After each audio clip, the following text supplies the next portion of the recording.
के प्रशासन ने, पुलिस अधिकारियों ने लाठीचार्ज करा हमारे ऊपर। तो ये क्रम करीब 3-4 बार ये क्रम चला ऐसा 2-3 घंटे तक। हम लोग तितर-बितर हो जाते थे, लाठियाँ खाते थे, इधर-उधर हो जाते थे, फिर आधे घंटे के बाद फिर मिल जाते थे। तो लाठियाँ का स्वाद आपने भी चखा कि नहीं? हाँ जी, अभी भी आपको भी? अभी भी एहसास है उसका। नमस्कार दोस्तों, कैसे हैं आप? दोस्तों, मेरे साथ है सुनील छाबड़ा, जो पहले भोपाल में रहते थे और कार सेवक के रूप में 1990 में ये भी अयोध्या गए थे। वहाँ क्या परिस्थिति हुई, क्या हालात हुए, किन किन हालातों का सामना करना पड़ा, आज इन्हीं से पूरी चर्चा करेंगे। सुनील जी, आपका बहुत बहुत धन्यवाद। सुनील जी, आप अयोध्या के लिए कब रवाना हुए थे और उसकी क्या योजना बनी थी? ये वैसे बात है 28 अक्टूबर 1990 की। हमारे समाज की तरफ से ये जानकारी मिली मेरे को कि 30 लोगों का जत्था समाज की तरफ से अयोध्या के लिए जाएगा भोपाल में 28 तारीख को। कि आपका नाम उस लिस्ट में दिया गया है, अयोध्या जो लोग जाएंगे। तो मैंने खुशी खुशी हाँ भर दी उसमें कि हाँ ठीक है, हम अयोध्या चलेंगे।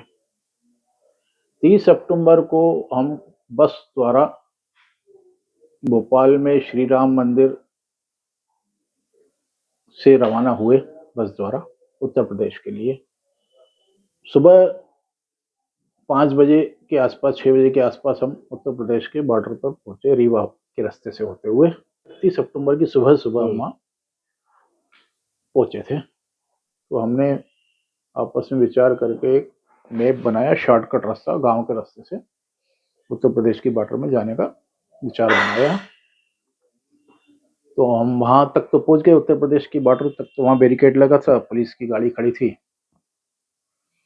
और बैरिकेड पे उन्होंने मना कर दिया जाने के लिए कि आगे अलाउ नहीं है। हमसे पहले 2-3 बसें वहाँ इकट्ठी हो गई थी पहले, तो वो भी ऐसे ही रात में आए थे तो रुक गए थे।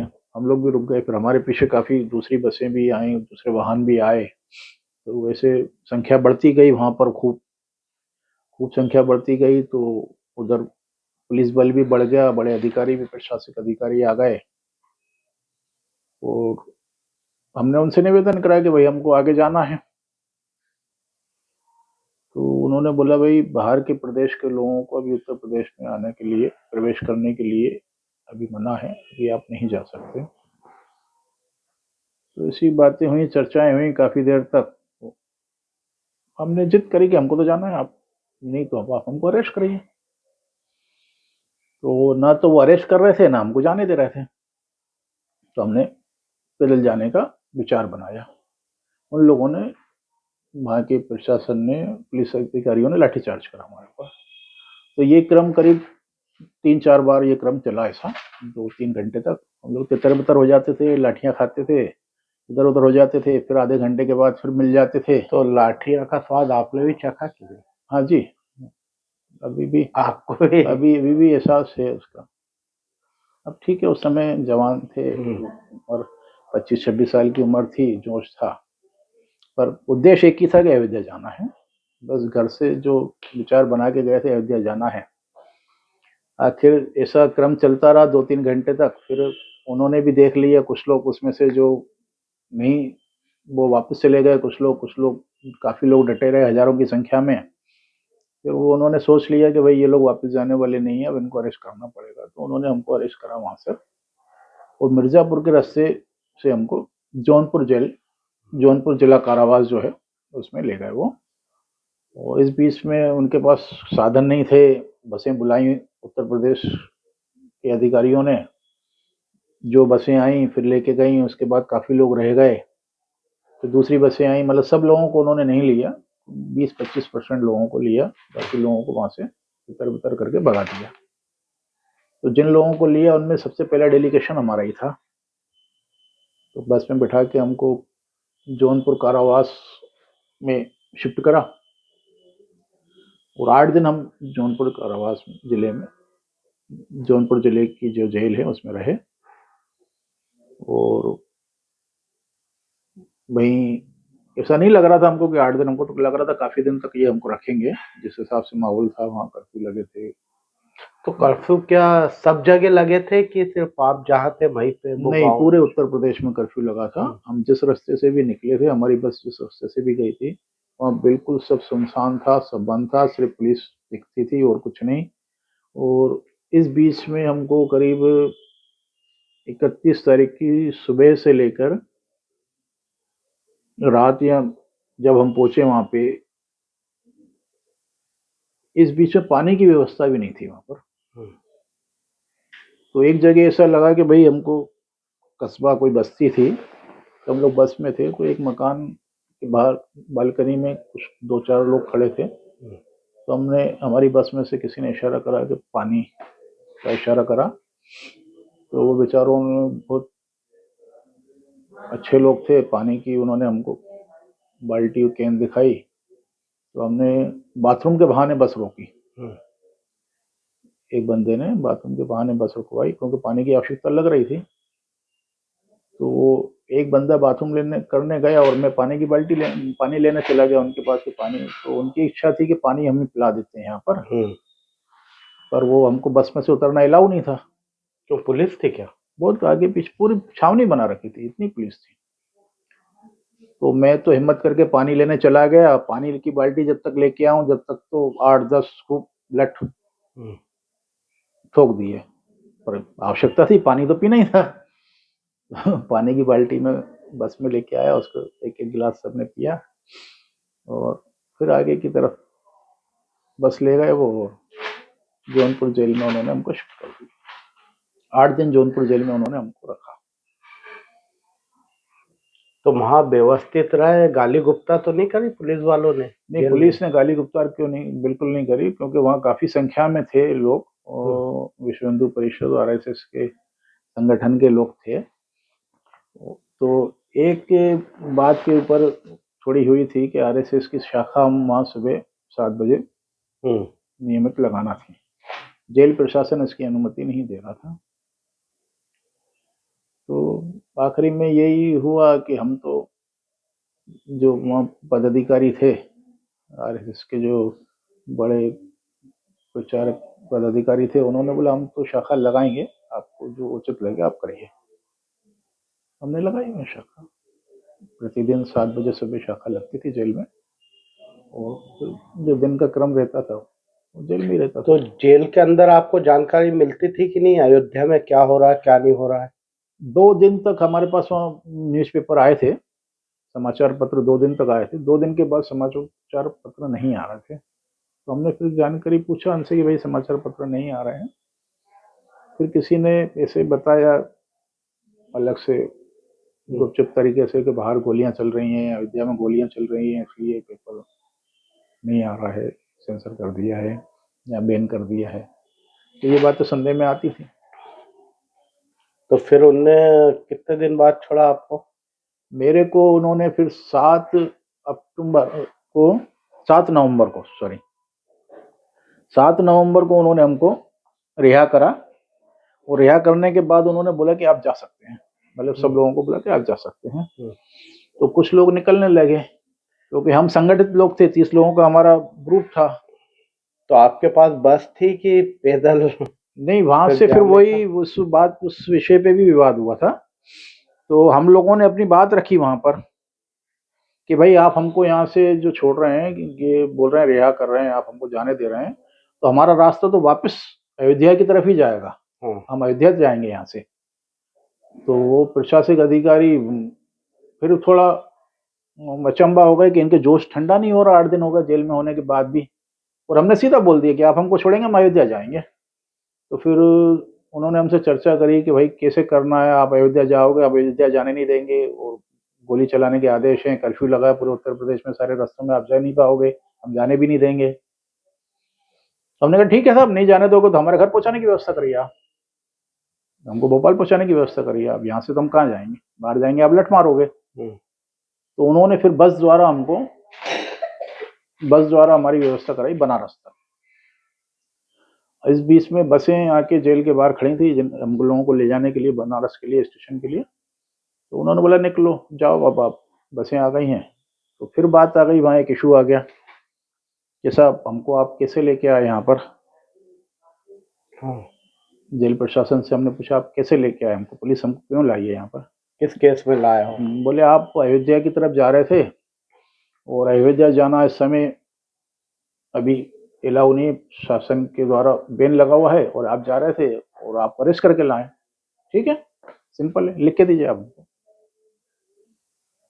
तो उस पर वो एग्री नहीं हो रहे थे।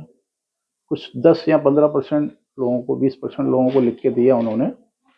उसमें से हमारा जत्था था जिसको उन्होंने लिख के दिया, क्योंकि वो प्रिंट करे हुए प्रमाण पत्र भी उनके पास थोड़े से थे, 20-25 पेज की एक गड्डी थी, वो नहीं थे। तो उन्होंने बोला कि हम सादे कागज पे लिख के देंगे, जो भी है लिख के दीजिए आप। तो उन्होंने हमको ये लिख कर दिया फिर, ये सब कागज पे, ये प्रमाण बना कर ये काफी होन जो आजकल हाँ, चलती है, ये उस समय का। हाँ, सील लगी हुई है। हाँ, जेल की सील लगी है और जेलर के साइन है इसमें। और ये उन्होंने लिख के दिया है कि 31 अक्टूबर को आपको इस विषय में गिरफ्तार किया गया, और उसमें धाराएं लिखी हैं, इस धारा के अंतर्गत आपको गिरफ्तार करा, और 7 नवंबर को हम आपको रिहा कर रहे हैं। ये कागज लेकर हम लोग बस में बैठे, और बस द्वारा उन्होंने हमको बनारस स्टेशन पे लाए, और बनारस स्टेशन से भोपाल के लिए एक स्पेशल ट्रेन उन्होंने अरेंज पहले से कर रखी होगी। तो भोपाल के लिए एक ट्रेन बनारस से जो है चली, उसमें हमको बिठाया गया, और हमको स्टेशन से बाहर भी नहीं आने दिया गया, क्योंकि बनारस में भी कर्फ्यू लगा था। सुनील भाई, उस टाइम अयोध्या की क्या स्थिति थी? अयोध्या की स्थिति जो सुनने में आ रही थी, क्योंकि हम पहुंच नहीं पाए थे वहां पर, हमको जो सुनने में आ रहा था वहाँ की स्थिति बहुत खराब थी। और वहाँ जितने भी लोग पहुंचे थे, जितने भी कार सेवक पहुंचे थे, वो गांव के रास्तों से पैदल पहुंचे थे।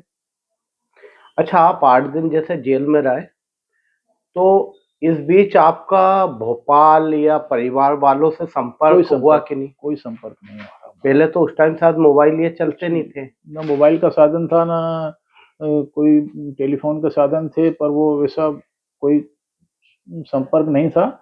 वो तो एक बड़ी बात हो गई, संपर्क नहीं था। और उस समय ये भी साधन नहीं था कि हम बिस्लरी की बोतल की पानी लेके हम गाड़ी में बैठ सके। बिस्लरी की पानी की बोतलें भी नहीं चलती थी उस समय।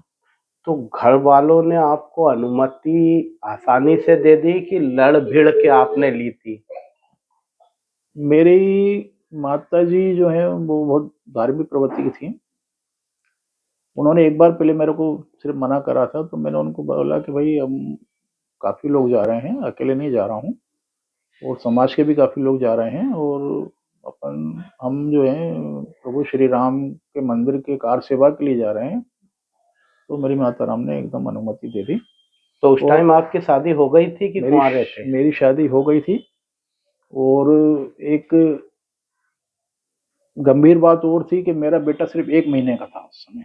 28 सितंबर को मेरे बेटे का जन्म हुआ था। हाँ, सितंबर को, 30 अक्टूबर को आप निकल गए। सिर्फ 1 महीने का गैप था। और ये पेपर भी जो है मेरे पास जो रखा है, ये इसलिए सुरक्षित रहा कि ये पेपर मेरे बेटे का जो जन्म प्रमाण पत्र इसके साथ रखा था फाइल में, तो ये सुरक्षित रह गया। अच्छा, बहुत लोगों के पास, हरदा में भी अनेक लोग हैं जिनके पास अभी कोई ऐसा नहीं है कि भाई ये अयोध्या गए थे। वो उनको जो है ना अस्थायी जेलें बनाई गई थी। हाँ, कुछ स्टेडियमों में, कुछ कॉलेजों में, स्कूलों में, तो उनको वहां रखा गया था, और उनको कोई लिखित प्रमाण नहीं दिया गया था। और हमको जो है उन्होंने जिला कारावास में रखा था, जो जेल होती है उसमें रखा था। अच्छा, उसके बाद से अभी तक आपका जाना हुआ कि नहीं अयोध्या? उसके बाद अयोध्या जाना भी नहीं हुआ है। अब कब जाने का मूड है? 22 तारीख का? 22 तारीख को तो अब इतना बड़ा कार्यक्रम है तो संभव नहीं है, क्योंकि वहाँ सब वीआईपी और प्रोटोकॉल ये है, तो उसके बाद तो हम परिवार से ही जाएंगे। कैसा अनुभव रहा आपका? उस समय का जो अनुभव था वो तो बहुत अच्छा नहीं था, पर आज की स्थिति देख के हमको लग रहा है कि वो सारी जो बातें थी और जितनी परेशानी हमने देखी, आज हमको बिल्कुल उन बातों का कुछ भी एहसास नहीं है। आज खुशी है हमको कि आज अयोध्या नगरी जो एक स्वर्ग की तरह हम उसको ऐसा महसूस कर रहे हैं कि स्वर्ग की तरह अयोध्या हो गई है, हो जाएगी आगे जाके। अच्छा, आप लोग जितना जो जत्था गया था, उसमें कुछ लोगों से आपका मिलना होता है अभी भी, हाँ, कार सेवकों हाँ, से? मिलना होता है, फोन पे बातें होती हैं। और हमारे बस प्रभारी जो थे वो चंदन बुरानी थे, वो बुजुर्ग हैं, अभी अभी भी हैं। मेरी मुलाकात उनसे अभी 24 दिसंबर को हुई थी भोपाल में एक कार्यक्रम में। हमारे हरदा शहर से भी तो जत्था गया था। हाँ गए, काफी हर पूरे देश से आए थे वहाँ लोग, वो सब अलग अलग रास्तों से पहुंचे थे, काफी लोग आए थे लाखों की संख्या में। और उसका ही परिणाम है ये, मतलब 1990 में इतनी लाखों की संख्या में लोग पहुंचे थे और भावनाएं थी लोगों की, करोड़ों लोगों की भावना थी, उसी का परिणाम आज जो है ये है। अच्छा, बाबरी मस्जिद 1992 में टूटी, हाँ, तो ये क्या 1990 से ही शुरू हो गया था अयोध्या जाना, कि उसके पहले से ही शुरू हो गया था नहीं, लोगों का था? 1990 से चालू हुआ था जाना। अच्छा, पहला जत्था आपका ही गया था? नहीं, पहला जत्था नहीं, काफी हजारों लोग लाखों लोग पहुंच गए थे, मतलब जिस रास्ते से हम लोग जा रहे थे हाँ। उसमें पहला डेलीगेशन हमारा गिरफ्तार करा था उन्होंने। चलिए, बहुत बहुत धन्यवाद आपका। जय श्री राम।